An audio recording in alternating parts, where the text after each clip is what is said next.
you awake? I thought I heard you get up. Yeah, I'm awake. Sorry, I just can't sleep. Are you thinking about him? Yeah, a bit. Usually get back to sleep, my love. I'm fine. No, it's okay. What else is on your mind? I don't know. It seems weird, but I had one of the most vivid dreams of my life. I saw a fox on a snowy mountain, just looking confused and worried. Those eyes. I can't get those eyes out of my head. She was running in the windy snow, looking for something. Do you think it has to do with you and what's been going on? I don't know. It was just a dream, Rachel. They're not meant to make sense. A lot's happened the past couple days, that's all. Well, if you're not going to sleep anyway, you should tell me. I want to hear. All right.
So, not far from her home, she followed that path to something unexpected.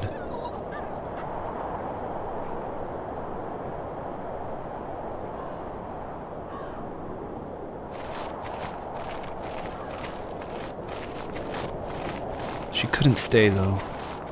She had to find her other 2 children. So she took that path. She followed it towards something ancient. Something with answers.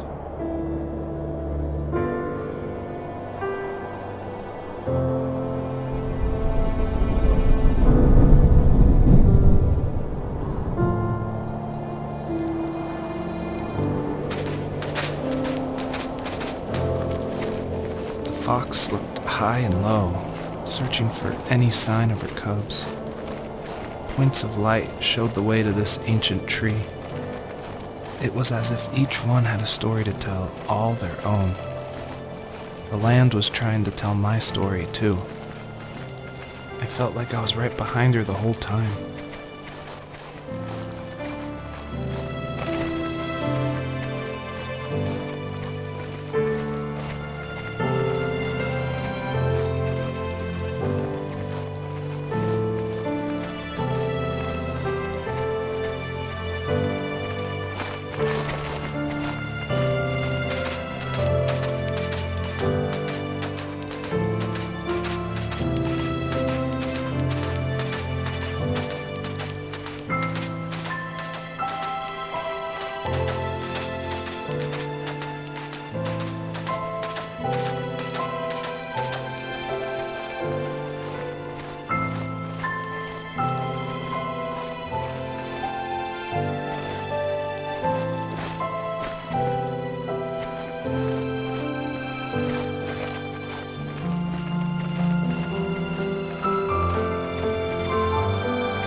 As a kid, did you ever do show and tell in your class?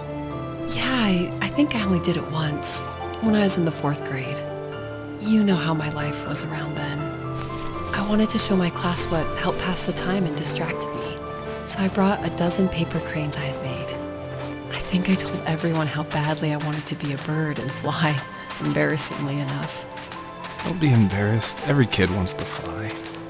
For me, it was another toy from my dad, a wooden boat. I remember guarding it so carefully in my hands as I walked into class.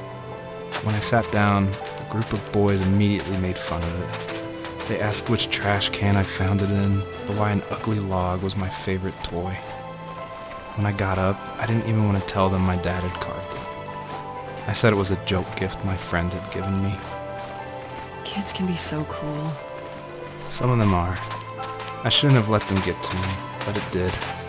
It's amazing we bounced back at all.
Usually those kids would leave me alone, but somehow they could tell I was different.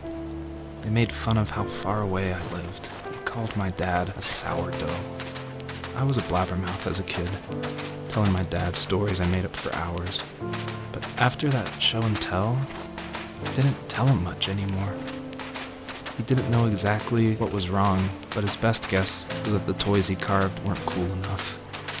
He carved me a tank and tried to tell me what it was like to be in a real tank as a serviceman. I didn't know your dad was in the military. Yeah, in the army. The sad thing is that I'd pretty much forgotten until just now. There's so much I still don't know about him.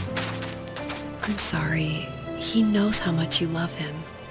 You're going to see him again soon and have some closure, I'm sure.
Dad did for a living?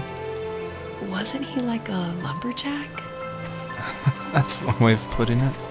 If wood was a canvas, then a carving knife was his paintbrush. Even after working a 50-hour week, even after his hands were more splinters than skin. He would bring home the nicest piece of Alaskan weeping cedar and make me toys. That wooden train was the first toy I can remember, and I loved it. I just knew from a young age I was going to be a lumberjack, like my father.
The older I got, the more I withdrew.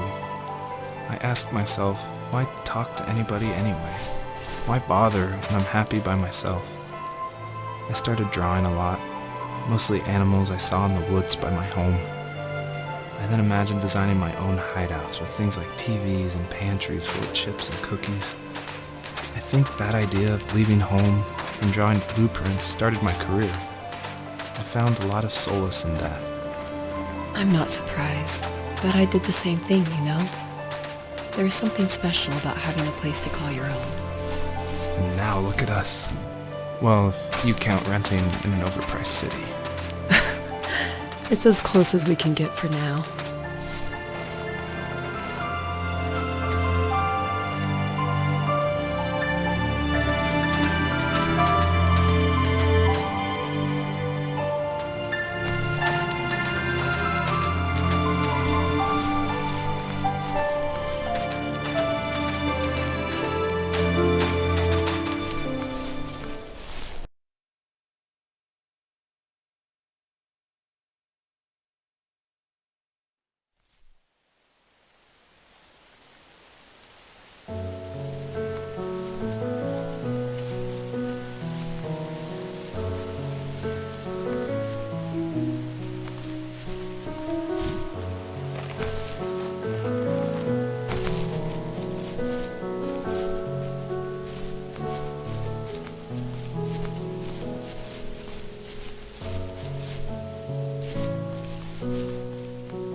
My teenage years were full of sketching, angst, and trouble. I wasn't popular or unpopular. Maybe just forgettable. I guess that gave me a sense of freedom, so I hung out with crazy kids, doing crazy things, even though I mostly just watched the chaos ensue. We did it all. Put fireworks in mailboxes, hide roadkill in people's garages, break windows of the barber shop in Anchorage. My dad was furious, but he was so busy working he couldn't do much to stop me from going out. I think being an adult means there's no one to stop you making hard decisions. He had to make a living, and he couldn't be in two places at once. Yeah, I realize that now. But at the time, I was sure he was more interested in growing his business than what was going on with me.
He was working another late night, and my friends were over, saying how bored they were and how they had come all the way out to my house for nothing. One of them mentioned how that old, ugly beyond belief truck was still in the garage, and how we should take it for a spin. I was only 15, so I kind of fought it for a while. The next thing I knew, we were careening around the mountain path, rocks spitting onto the sides of the cliff, while my dad's cringeworthy bluegrass blared out the speakers. I drove while my friends were in the back of that yellow and purple truck, throwing beer bottles and trash at anything remotely interesting. Felt like I was soaring in the air with borrowed wings. But all good things have endings. A cop outside of Eagle River pulled us over after he saw us in a bottle rocket into someone's yard. What followed was a long night of talking to disappointed adults and feeling smaller than ever.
After he drove me home from the police station, I blew up at him, saying how I never wanted to be like him, how I was going to be someone and leave that hick icebox for good.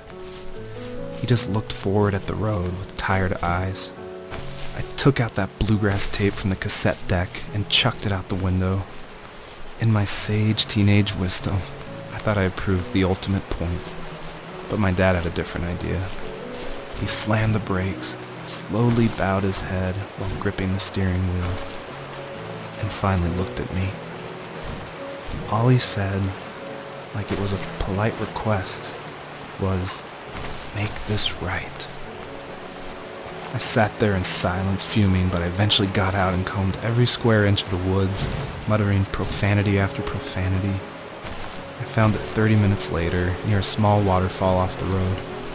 I went back to the truck, put the wet tape back in, and sure enough it worked. We didn't speak another word to each other the rest of the night. Wow, I knew you were a crazy teenager, but... It's hard to believe, isn't it? It surprises me too. It's like I didn't really know who that kid was back then. I bet my dad thought the same thing over and over. It's almost like he was saying, "Make this right," to himself, more than to me.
friends would laugh about that night and talk about how crazy it was. And I laughed along, pretending it didn't bother me.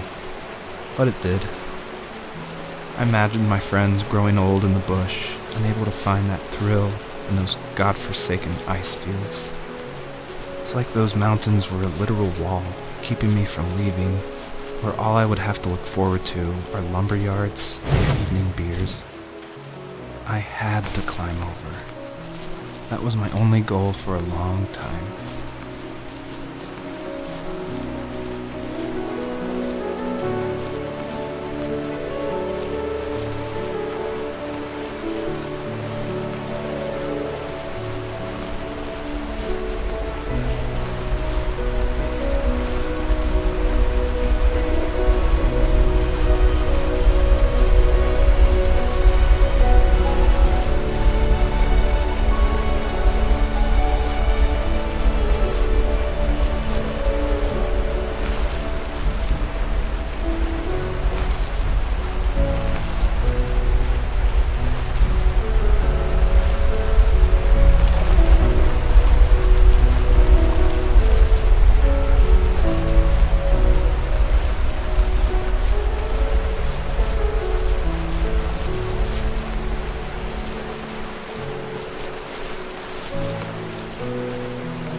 If there was some way I could take my love of drawing and turn it into a way of escape, nothing would make me happier. I wanted to create instead of tearing trees down. I wanted to move to the lower 48, not because I hated it there in Alaska, but I hated the idea of it. It's like all of that spite inside me had created this monster which followed me around my whole teenage years. I put so much energy into doing what others didn't expect of me. Why did I do that? There's one fact you're forgetting, though. If you didn't have that fire in you, we probably would have never met. You're absolutely right. Maybe the destination is all that matters in the end. But then why am I awake? Why am I seeing this fox go on her journey? And why can't I stop thinking about my dad?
Even at my most distant, at the times when I detested him the most, he kept reaching out. For a year straight, he asked me every week when we were going camping. I thought he was just dense. Eventually, to shut him up, I agreed. We carried out the worn lawn chairs from the garage and set up a cinder block campfire at the site we'd always used behind the house. We walked down the mountain path, talking in the warm sunshine we only got a couple months of the year. Those 3 obsidian rocks shimmered alongside the shore, almost like sparklers pressed against a dark window.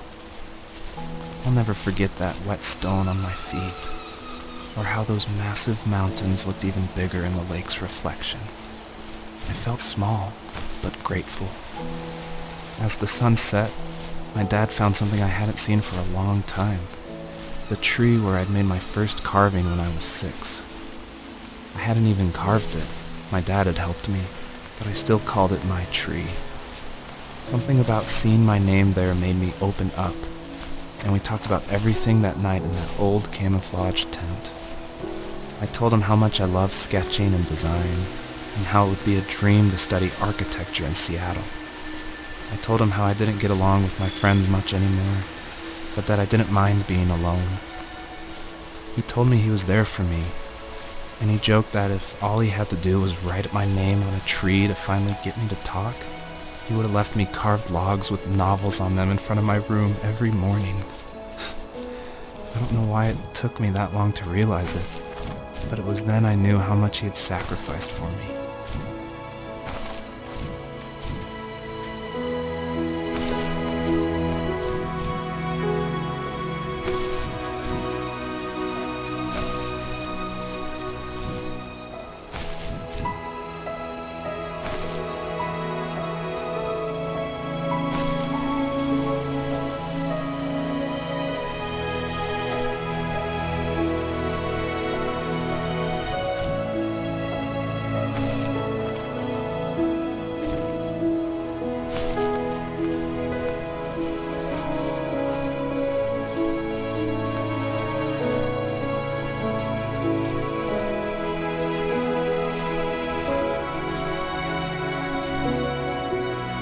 On our property, there were old abandoned pieces of a shed and car long left unused.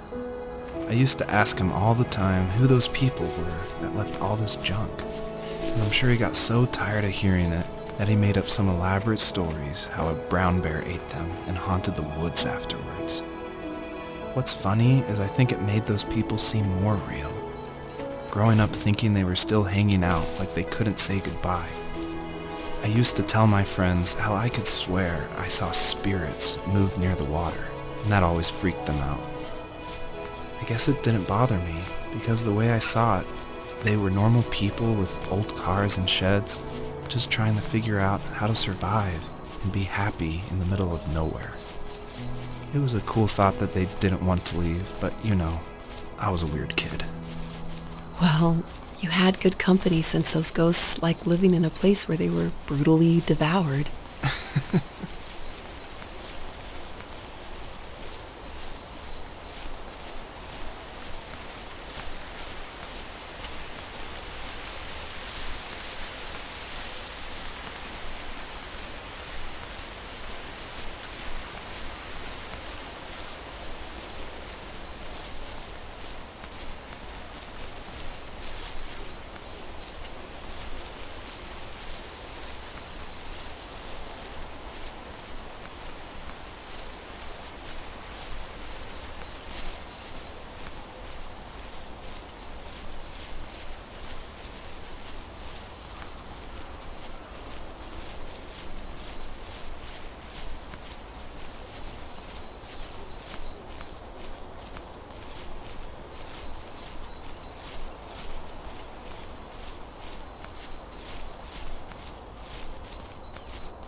My dad built a lot of stuff in his free time. If he wasn't watching fly fishing or reading Tom Clancy novels, he was carving something. He made tons of birdhouses. Not that he was into bird watching, but I think he really missed working and adding on to the home. If he couldn't afford the time to build onto our own house, he would have to settle with watching birds move into their little homes. We kept an old mattress in the bed of that ugly yellow truck, so we would drive it deep into the woods and then watch the birds fly into their houses while the sun set. Usually it was accompanied by venison jerky or a cold Coke, but not a lot of talking, which is how we both liked it.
we were happiest underneath the evergreens. We decided it was time to finally map out the hundreds of acres we lived on just to pass the time during the summer. He was only free in the evenings, so I would spend the day wasting time on dial-up internet and sketching, and then we would rush into the woods, pen and map in hand, before evening fell. Sometimes the aurora borealis would cast a cold green glow on the mountainside, and we would finish our route underneath a twilight sky. Sometimes I was lonely during those summer days, but there was comfort in the routine. A lot of teenagers aren't looking for the daily grind, though. There's nothing wrong with wanting to get out, to leave your childhood home.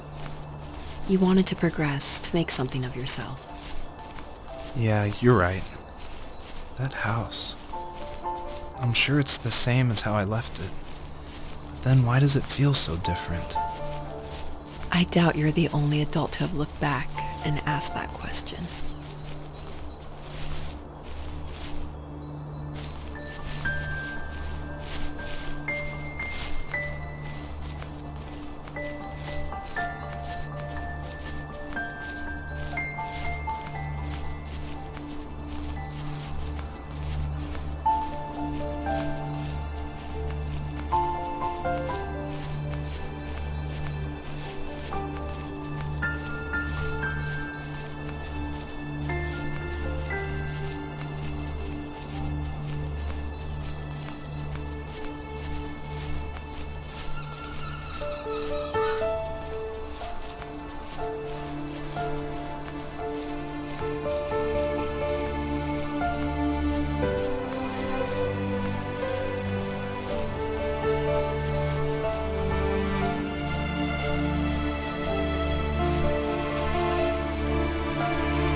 Perpetrator stood nearby, unfazed, like nothing was wrong.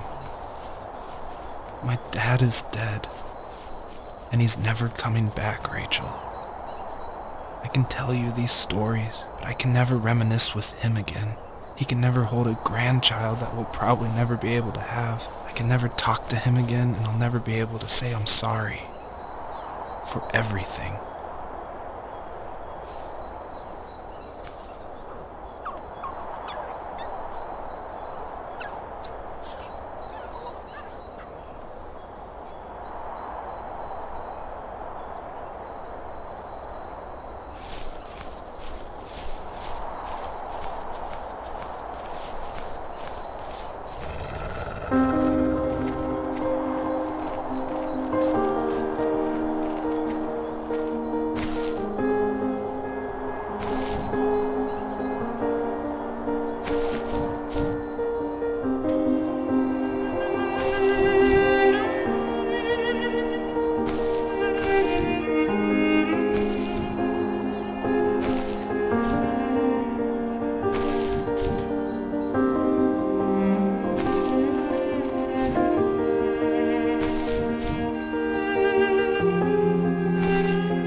Good night.